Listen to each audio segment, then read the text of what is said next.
Have you ever worked in a place that they have zero process in place and it ended up to be a burned out situation? Well, I have. Solid process is definitely one of the most important, but it's such a blurry area.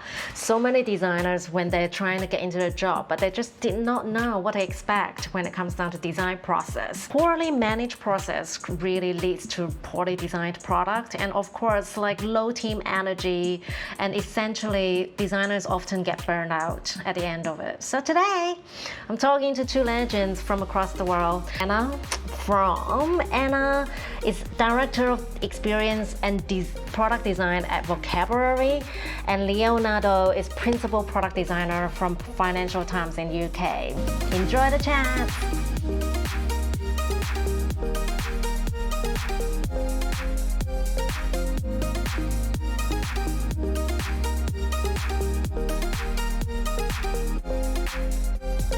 There's a couple of items on this question. So the ideal process depends on the company, the product, as in the company in terms of size, in terms of the design team size, in terms of design maturity.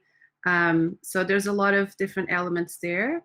And in terms of a happy product team, is a team that knows what the vision is. They have a shared mindset. They know what the ways of working are. They have workflows in place. They have processes in place. So from a design ops point of view, it's pretty defined how they work, so they can fully focus on thinking and designing. Yeah, so it's a lot about creating the space so that designer can feel emotionally supported throughout the entire process. Leo, what's your perspective on this topic? Yeah, I mean, I agree with Anna a lot. I think a healthy team that can have a good process is also a team who can focus on the problems without jumping into solutions right away. So I think it also reflects on what Anna said about the design maturity. If the organization is quite mature design-wise, it means that they understand, they are kind of design literate, they understand what good design process is. Therefore, they actually are able to really focus on what people problem they are solving, and then put the right processes in place. And yeah, psychological safety is a big one, I think, for a healthy team, a team that is not afraid of bringing people in the design process and to actually share their work to get different perspective. I think that's a sign that it's a healthy team. Yeah, interesting. And I would love to know, just on like offspring from this topic, I would love Anna to describe what's the team in process like for your current team. Well, I'm working with with an early stage startup at the moment. So the team is not very big.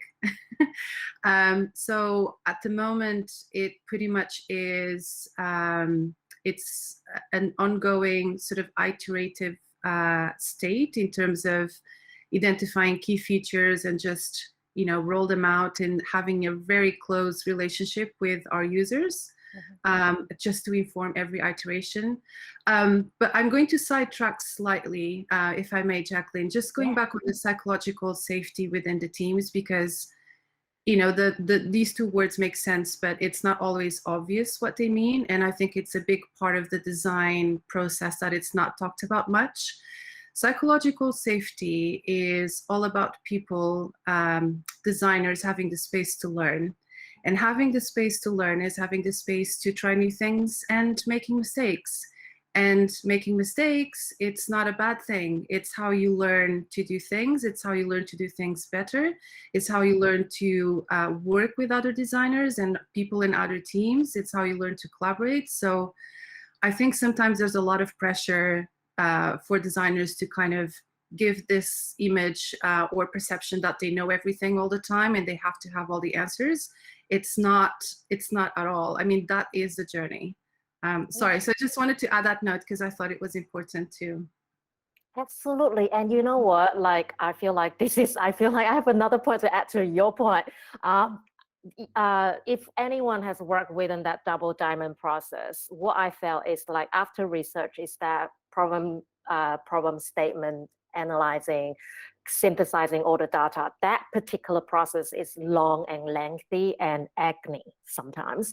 And I find a lot of the time when we face so much data, to be able to, it's really hard to be calm and collected and digest all this data. So it's really important also for leaderships at this particular point to observe the team's performance and how they react while they are analyzing this data, and then take breaks, like very often breaks, and just keep reminding them that if they are feeling overwhelmed, please go away for a walk, take a break, get a cup of tea, and then come back. Otherwise, it's not about racing towards the end, not racing towards the answer, but rather take our time so we can get the best result out of this process. And Leo, what do you think? How is your experience now working with your team? Yeah, I think my first focus, I started the Financial Times just 7 months ago, actually. And my very first focus was to think about designers as facilitators. And yeah, I agree again on the psychological safety point of view. I think if a team feels safe and they feel like they are in a safe space, they are more keen to bring people along the journey in the design process. And that's, I think, the best design process that you can get in a team, when people are able actually to get the different perspective from stakeholders and people outside their team to actually build the thing together. So yeah, designers are experts in what they do, but I think the right expertise is actually to convey their skills to bring in people along the journey, not just hiding in a corner and do the designs themselves, but actually being able to set up a process in order to be inclusive. Yes, such a good point. Does anyone have any add-on point of views to this particular question? No, then we're moving on to the next one. Next topic. As a new designer, what questions should you be asking at the interview regarding the process to make sure that you're not getting yourself into hot water? Anna. Yes. As a new designer, as in starting your career in design? Yeah, that's like junior, first job kind of thing. First job. Yeah. Okay. I'd say the importance, so as a junior designer, as a new designer, the biggest learnings you're going to get is understanding workflow, understanding process, understanding what the expectations are for you, for your role, understanding what kind of support you're going to have. You're not going to know everything. You're not going to be able to pick up on dynamics and process quickly, because it's a learning journey and you're just at the beginning. So I think the key aspect to look for on a design lead or on an interview is understanding if they have made room for you to be part of their team. Because the worst thing that can happen is, you join a team as a new designer and you're just left on your own without any support. So new designers should be assigned, paired with a senior designer and that senior designer should have time assigned on their schedule to be able to mentor the new designer, to show them where the files are saved on the server, how the team works, how decisions are made within the team, and just starting to give that context and that picture, and also, lead by example in terms of, hey, so we have this project and this is how we work here. Sometimes, unexpected feedback, moving priorities, that's all part of the job. It's not because your work is not good, it's just experiencing and having that sort of person that leads you and makes space for you and allows you to ask questions. Asking questions, it's a very, very good thing. So in an interview, I would ask a lot of questions, because that would give you a sense of the patience and understanding that a design leader will have later down the line. Yeah, I'd start there. Absolutely. And in terms of questions, Leo, what kind of question would you be asking if you're going to interview to find out? Yeah, I like this question. Honestly, I think the best question is, what's your design process? And understand from them how they think about design.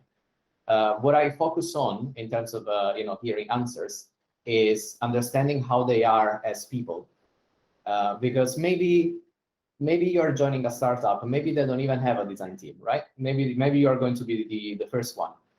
So you can't expect from them that they are already literate from the design perspective. And that's not a bad thing, I think. The important thing is that you understand if they are open to learn from you about design. Even if you're a junior designer, I think, that's going to be your responsibility to bring design in a new company. And I think if they come across as a collaborative, as someone who wants to learn about design and wants to work with you to actually bring value to the users, I think that's a good company. If on the other hand, if you hear something like we expect you to just deliver these things, then I would have some doubts, actually.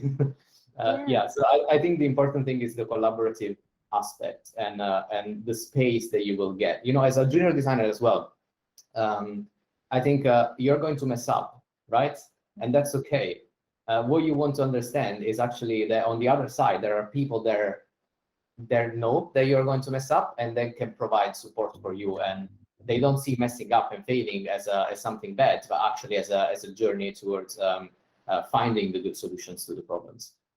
Okay, so just on that, do you guys think, yes or no, a junior designer should avoid going an interview in a startup where they are the only designer to be hired?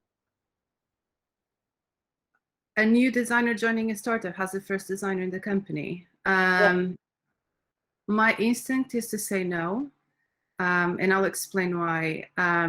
It's really, and I think this is pretty much ignored and put to the side now that design is kind of growing, has a discipline finally, especially in the tech space.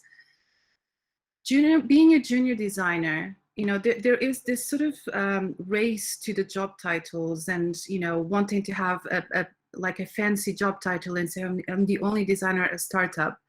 There's time to get there. The role of a junior designer is to learn, and it's to look up for up to other designers who are really good at what they are. A junior designer's job is to be curious. It's to read a lot, to experiment a lot, to ask a lot of questions to a lot of people, because as designers, we're sort of these processors of how people interact with the world, right? We need to absorb a lot in order to transform it and then kind of translate it into a product or a service. So you can't really give what you have, what you don't have, or what you haven't experienced. So, and there's also another element. The startup environment is a very fast-paced environment, and it can be very stressful, and it needs a lot of awareness, not just in terms of, I'm a designer, I do design. You need to have, it's helpful to have an understanding of how business works. How do you prioritize decision making? How do you make product decisions? How do you negotiate those decisions with engineering and product? How do you look at competitors and kind of extract any meaningful information that can inform your product? And all of those things together come with experience, with being exposed to different environments, working with different people, going through big learnings. That's a massive, it's a massive part of being a designer. Being able to deal with frustration, being able to deal with stakeholders who have no idea what the design process is, the impact that design has in the business. All of those qualities are learned through experience. So I would say if you're a junior designer, don't rush into a startup. Just enjoy at least 3 to 4 years, learning a lot from other people and having the space to do that learning, which usually happens in bigger teams, when you can have like a safe space to learn. So yeah. Yep. Sorry. We actually have a hands up. So we have someone raise hand. Dashyant, are you here? This is Dushyant, yes. Dashyant, sorry. Hi, no worries. So, Anna, I completely get the point about having a fresher joining a bigger team. So I Well, my company, we have just recently increased our numbers. So we went from about 20 people about 2 years ago to a team of 65 designers. That's a big, big number in any capacity. The whole organization has close to 400 people working, but 65 designers.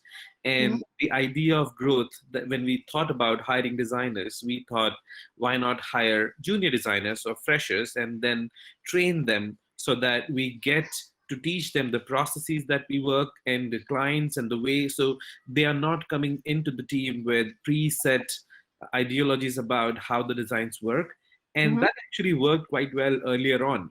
But during the lockdown scenario, since we are working remotely for the last 2 years, it has been a problem of sorts that even though if you have hired a junior or a fresher designer, then sitting down with them, doing that mentorship exercises, and giving them the feel that they are part of a bigger organization and team, Mhm. it has become difficult. Because back in the day they could just simply pull the chair with the senior designer and then simply start looking at and asking question, hey, what you doing, and Mhm. it looks interesting. So how do you see that as a challenge, and what should be done to have a more inclusive team culture? Yeah, there's two big, thank you. That's a really good question. I think there's two items that suit your question. So when I talk about new designers in the startup environment, I'm thinking about very small teams, like being the only designer or maybe two designers in a startup. So I would say it's an early stage. A team of 60 designers and a 400 people workforce doesn't sound like it's a bigger environment, right? So the dynamics are completely different. The team structure is different. The sort of the hierarchy in terms of responsibilities is different. So it's in that environment is definitely a good decision to have junior designers, because you need to have designers at all levels, because they will bring different levels of knowledge and contribution to the product, and all of them are valuable. In terms of the lockdown part of the question of junior designers, it's really tough. I think it's tough across the board, and it's especially tough for new designers who don't have that sort of personal connection on a one-to-one. Maybe the sort of the more emotional and personal side of things gets a bit lost with technology. But I'd say we have tools today to keep that communication going in a different way. And I'd say it's not about the tools, it's about the willingness to make those connections, to be there. So if there's it's all about communication, isn't it? So if you're a design leader and you know that you have 3 junior designers in a team, those 3 junior designers should be assigned or kind of a support network. So maybe they're pairing with a senior designer who is always available to kind of follow up with them in terms of the work that they're doing, or they're paired and they're working together on the same project. So there's an extra layer of effort from the more senior designers in the team, but I don't think being online and remote is an excuse for that connection not to happen. I don't know if that answers your question. Yeah, to a level, yes. I believe that you covered it quite nicely. Thank you. Okay. Maybe Leo has an interesting take on this as well. Yeah. Yeah, sure. So I think it really depends from the company. I think there is a lot of pressure on early career designers who maybe they haven't had a job and a design job before, so they are actually searching for that first job, right?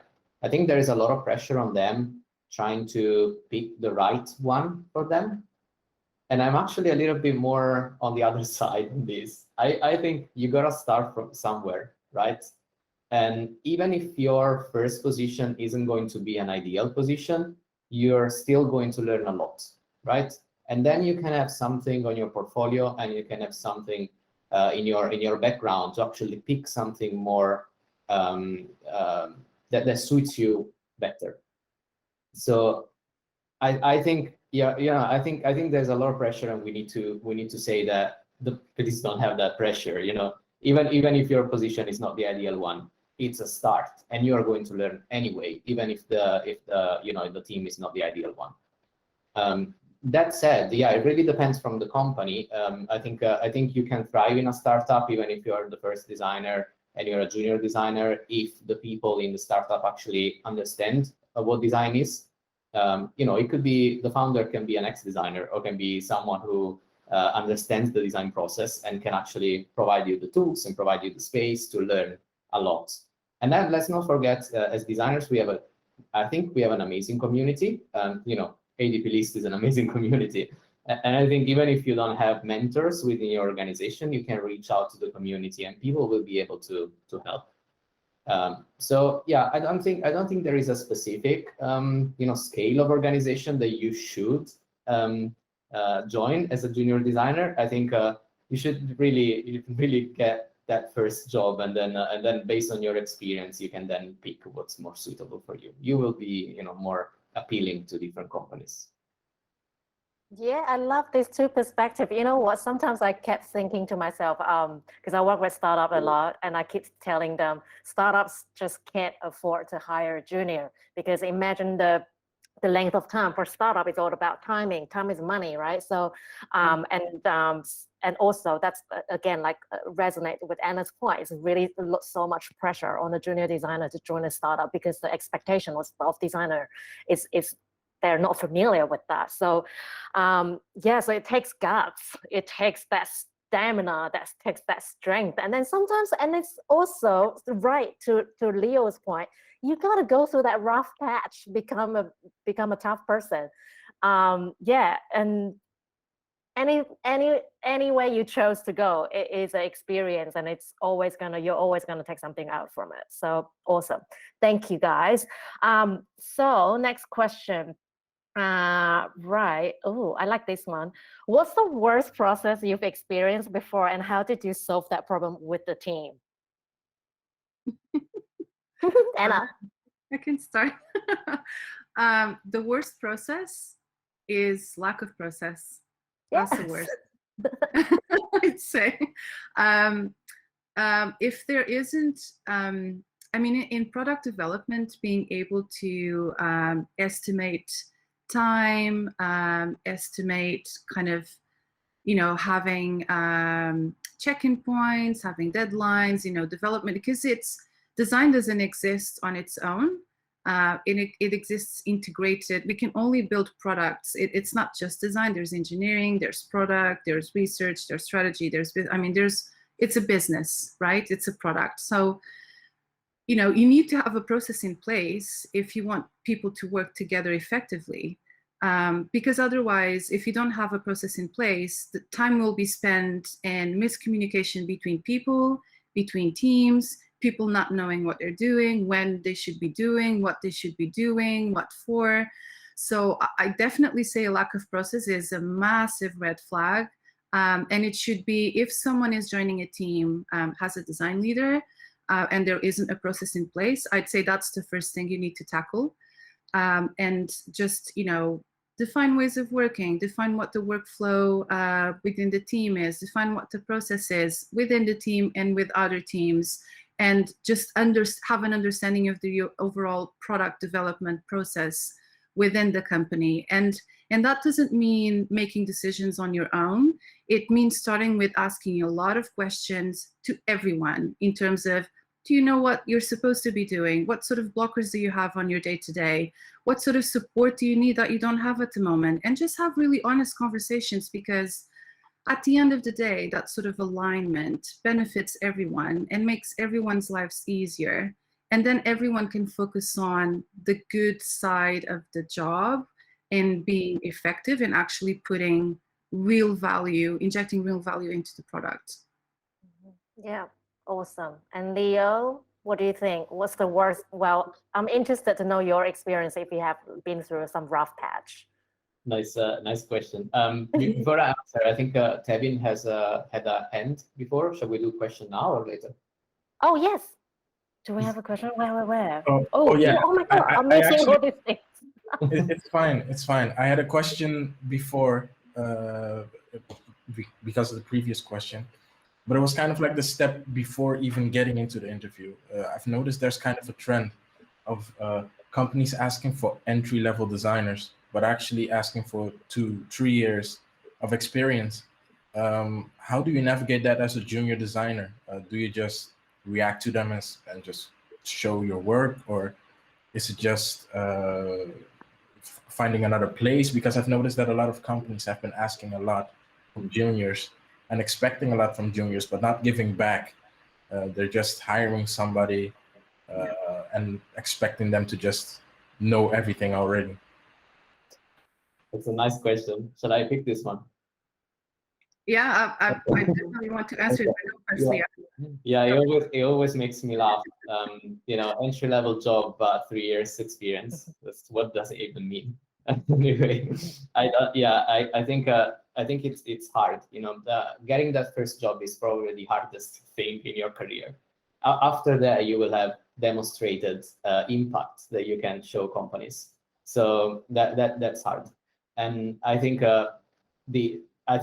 that's also a sign that the design maturity in the industry isn't that high, you know, as for example the engineering one, and we all need to contribute to make it higher. I think it's the responsibilities of the companies to actually understand that the impact that you can have as a designer doesn't require you to have years of experience if you're a junior designer. You know, we hired the 2 juniors at the FT actually recently, and both requirements were like, you might have some sort of experience, you might have self-taught, or you might have just completed your university and you're a grad now. So we don't care about, you know, how much years of experience you have. The important thing is that you can actually make us understand how you could contribute to it, and also how we can help you to develop. That's the most important thing. Yeah, I mean, I'm afraid I don't have any kind of practical advice to tackle that, because if a company, you know, wants certain years of experience, probably they don't really know what they're searching for. They might search for a mid-weight and pay them as a early career designer. That's not fair. What you can do is demonstrate what you can offer to a company based on your experience, showing your portfolio, and go there with a solid work that you can actually share. And then you know, if they don't hire you, maybe it's not worth it. Does it help? Thanks, Devin, for this question. It's a really good question, relevant. There's so much to say about this subject. I will start by saying that this is not new. Almost 20 years ago, when I was looking for my first job as a designer, I would come across all types of ads asking for 3 years experience, and the level of frustration that you experience as an entry-level designer is just so intense, because you feel cornered, right? You don't really know how to respond to that. So, and there's a lot of reasons companies are doing that. It might be, you know, if they're a big corporate company, they probably have levels and sort of like certain requirements that you have to fulfill that they're not tailored to the design. To design has a discipline. It's just something that's standard that runs across, you know, accountancy and design and engineering. So it's just like a free-for-all. But I'd say, you know, and also people who put ads, usually, you know, hiring managers aren't always designers. So they probably wouldn't be able to assess expertise and quality of thinking, which is what a good design leader is able to make just by looking at someone's portfolio and having like an hour conversation. You can always tell. So in terms of practical advice, what I would say is, do not get deterred by the level of years of experience that a job has. Don't do that. That's just, there's a lot of items that are put in a job description that it's kind of, you need to look at a job description. It has a wish list, like, this is my perfect candidate that I know I'll probably never find. And, you know, if you like the company, if you like the work that they're doing, just apply for the job. Your responsibility will then be to prove that you actually deserve that job and that you'll add value if you join the company. This is a big one. So if we don't have, when we talk about experience, it's usually related to, you know, this person has worked for this amount of time in a certain company. But the value that the designer brings is the quality of their thinking. You know, it doesn't need to be a real project. Just choose to define, you know, to design a new app. Do your market research. Do you know, speak with different people. Don't wait to be employed to do that work. If there's a specific company that you want to work with, choose 3 projects, decide 3 projects that align with the sort of their audience, their type of users, explore different problems and explain your process. And if you have that work in your portfolio, it doesn't really matter if you did that for a company, because as a hiring manager, I can tell that you have the skill sets I will need to have in my team in order to get the job. So my advice is don't get deterred by job descriptions. Just apply anyway. Make sure that you have relevant work in your portfolio that align with the sort of the job requirements. And definitely try and get in touch with someone in the design team in that company, and just ask him, look, because it's a lot of the time when you submit a job application, it goes to a dark kind of place in an HR computer somewhere server that the actual design leader doesn't even get to see your CV or know that you exist. So just drop them a message and say, hey, I noticed that you have a position open in your team. I'm really interested in, you know, I love your product. I think you're doing great work, and I would love to join and add value to it, and see what happens. Sorry, that was a long answer. Doesn't matter. Thank you for the answer. Yeah, it was something that I experienced. I already have a few years of experience now, like maybe 1.5 to almost 2 now.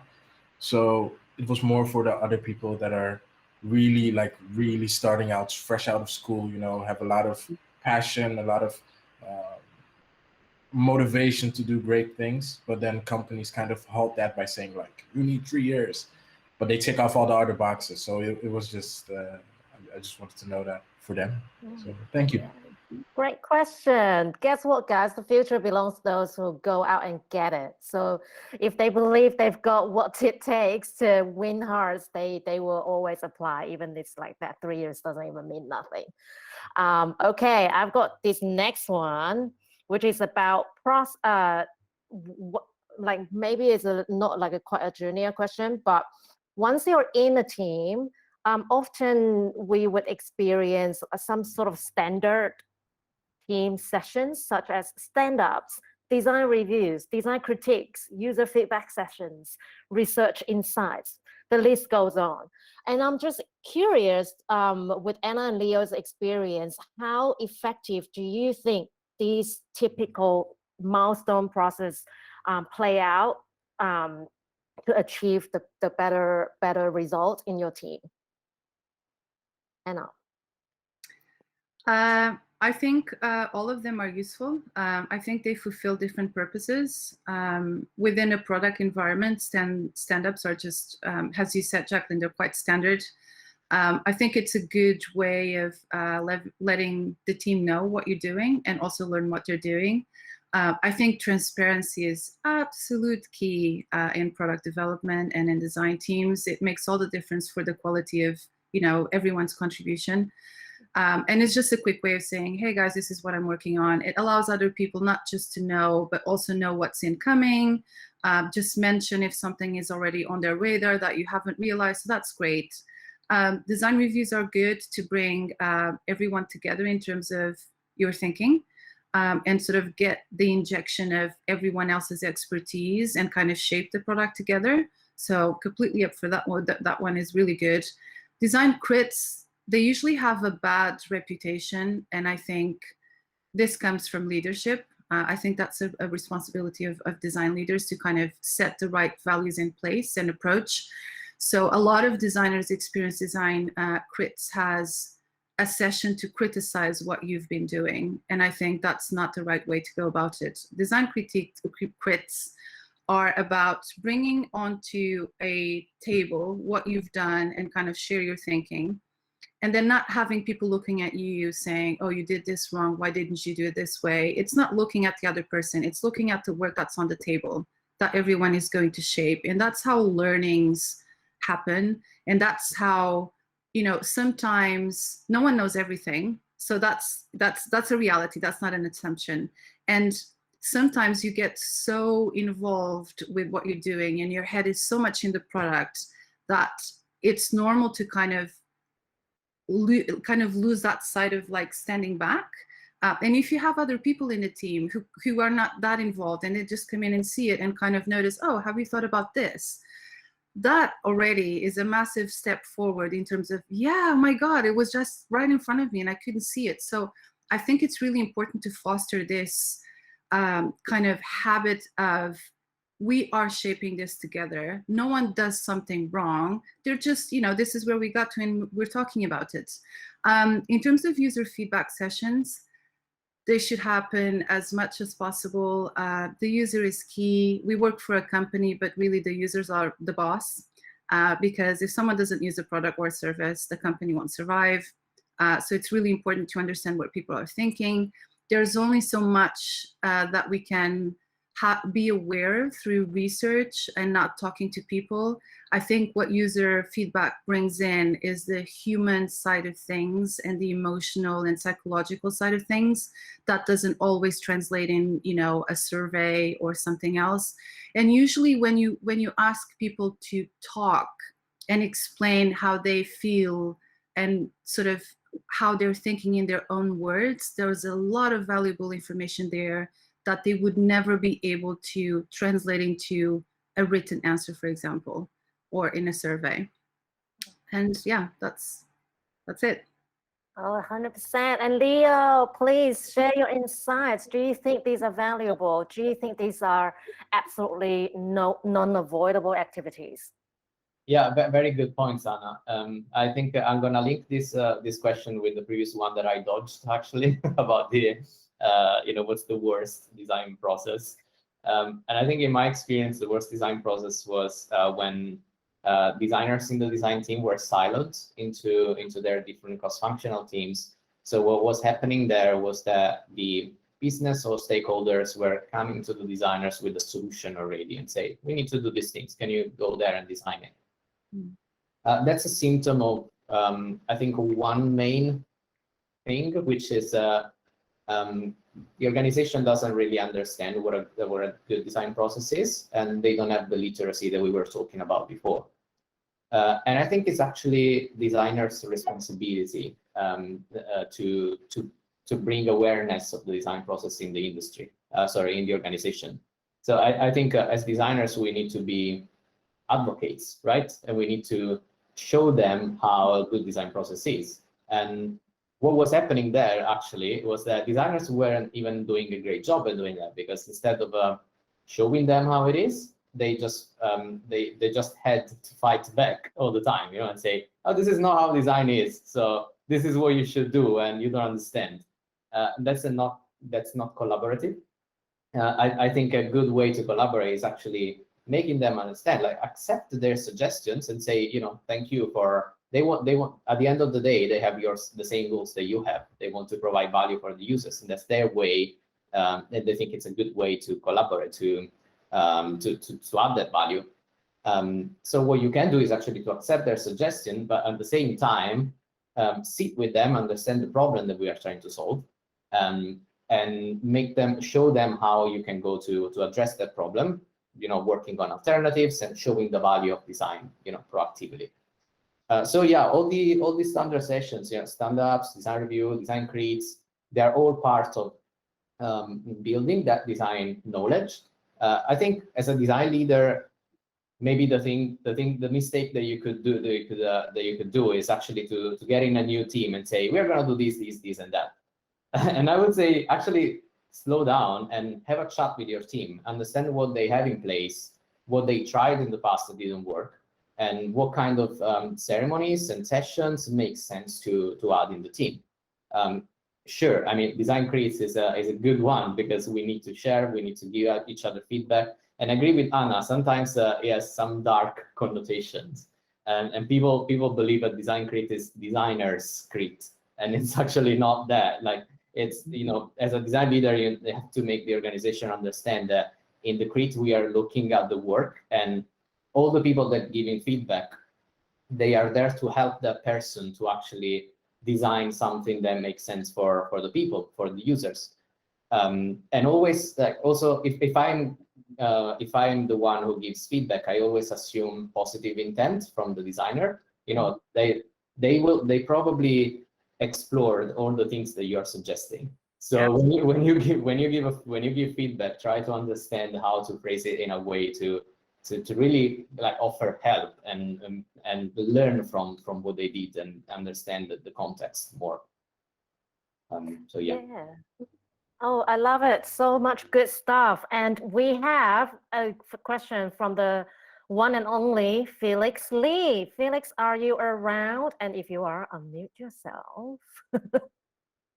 Is he around? No, he's not around. Oh no. Well, maybe we'll save that question if it's popping back. But then we have another question for Manho Wong.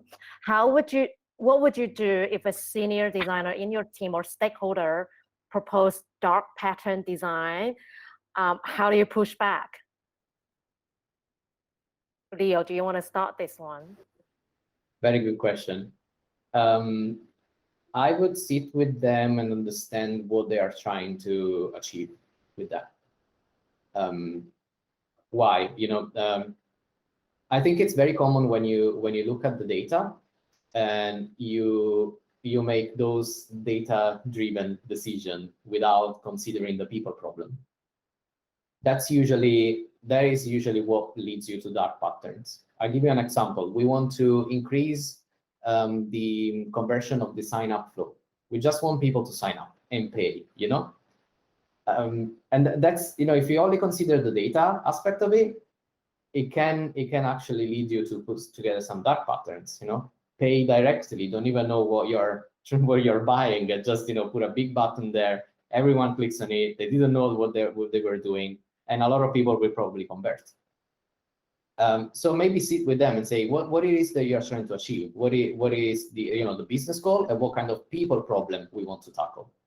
Because if we start from the people problem, we then understand that if we convert people in that way, it will probably be detrimental for our brand and from their experience as well. You know, they will have not a good experience. They ended up in some place that they didn't want to be, and they won't go to their friends and say, hey, you know, I saw this app, I subscribed, it's a great app. They will actually say, I bought the subscription, I didn't even know what to do. You know, I didn't even know what I was doing. So I think it's important to sit down and understand the goal of the person that is proposing dark patterns, and then shift it around to people problem. What it is that we want to solve for people.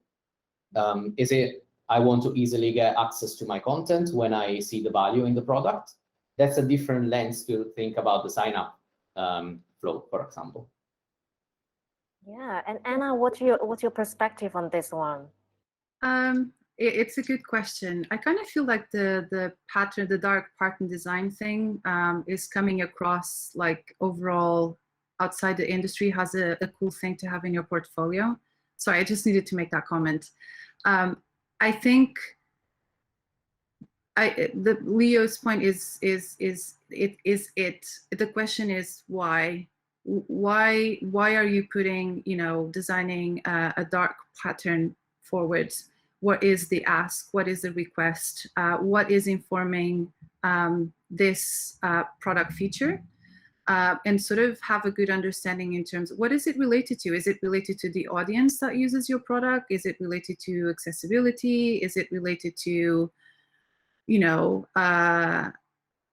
sort of like what is the purpose in terms of the value that it will add to the product? And also, I think there's always a question of having an understanding of doing a bit of risk assessment and sort of like, is this something that will add to product debt? How much of a priority is this? Because I think when you get into a dark pattern kind of area, that means that you've already resolved a lot of areas in your product and everything is working pretty well. And you kind of nailed all the user journeys and your experience is seamless. So in terms of pushing back, I think it's important to kind of be aware of the wording in terms of it's not about pushing back, it's about making a good assessment if having a dark pattern is a good investment in the product. And the way you do that is through facts. You look at the data, you make sure that you basically build a context and a business case justifying why that pattern is a good investment or not. And I think that's what then enables to start a discussion and making decisions together. Because the worst thing in product is creating features or add-ons just for the sake of it. I think they should always have a purpose. So as long as that purpose is covered and important, then you should address it. Yeah. So in short, it's all about encouraging everyone to turn off their emotional perspectives about things and turn on the scientist, put on the scientist hat and start to look at all of the data and let the data speak up for themselves. And then let's become more like a problem-solving scientist rather than, this looks good, let's go there. I think it's, sorry, Jacqueline, before you continue, I think it's a balance between the emotional side and the data side. So the emotional side, sometimes you might kind of have an idea that a dark partner could be a good product update. It could be, although you can't explain it why. So I think if that's the case, the job would be to translate that into a business case, trying to understand, even for yourself, why do you think that would be a good product investment? And then trying and find the facts to support that proposal. That's it. But I think we need to be careful about being binary between emotion and process and data, because design is when we bring the two together. It might be in different sort of percentages, but they need to be together. Yeah, awesome. Okay, Felix, are you back? Hola, if you are, because Yes, I am. Yay! All right. Do you wanna ask that question you put in the message? Sure. So I gotta turn on my camera first. I just went to the restroom earlier. All right. My question is, just wanted to learn from everyone's experience, right? How fast in your company does an idea get executed into the reality? There are some companies that move really lightning fast. 1 week and they're out of the door. And there are some companies that takes 3 months. There are some companies that might take a little bit longer. And I'm saying this in perspective of probably doing the same feature, for example, across 3 different companies, same feature, but 3 different timelines. We'd love to learn from experience. How does each company justify that? Or how do we try to move as fast as possible without compromising on anything else? Yeah. I can start. I definitely say it has to do with design maturity at the company, and how well the teams are oiled to work together and mindset. I think when people are aligned in the sort of the vision in the company and ways of working, and they kind of understand how to work together quite effectively, then that becomes possible to just kind of, let's get it out of the door. Let's define the feature. This is what I need to do. You can expect this, at this time. And then it's up to you to kind of, code it and send it out. I think in some companies that are driven by red tape, that becomes really difficult, especially when you have a lot of stakeholders to sign it off that are not particularly involved within the process. And I think that can delay things sometimes. But equally, it's having the space and the opportunity and the time for the teams to invest in getting that out of the door quickly in terms of priorities.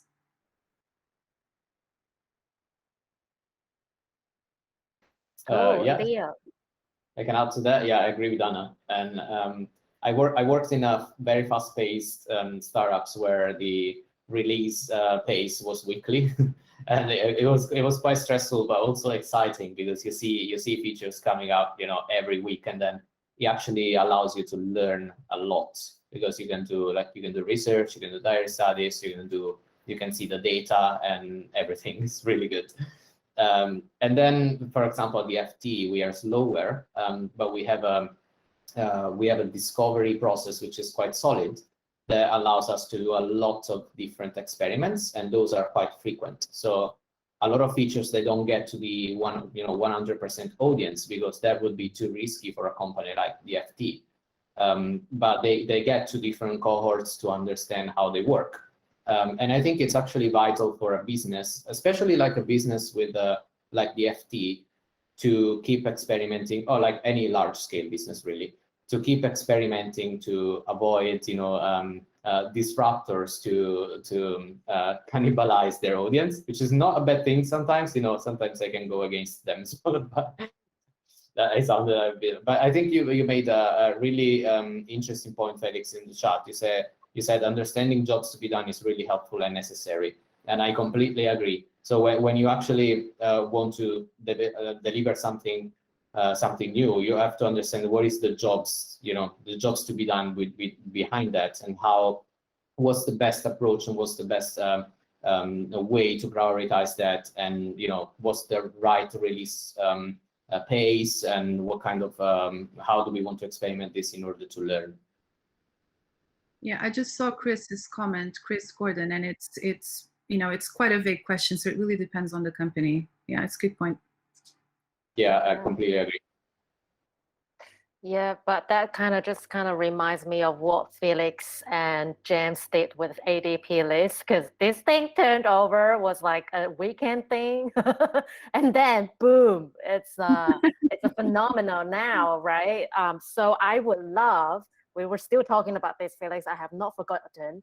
I want to set up a session. I want to just get in there and then like tell us all the secrets of how this thing happened.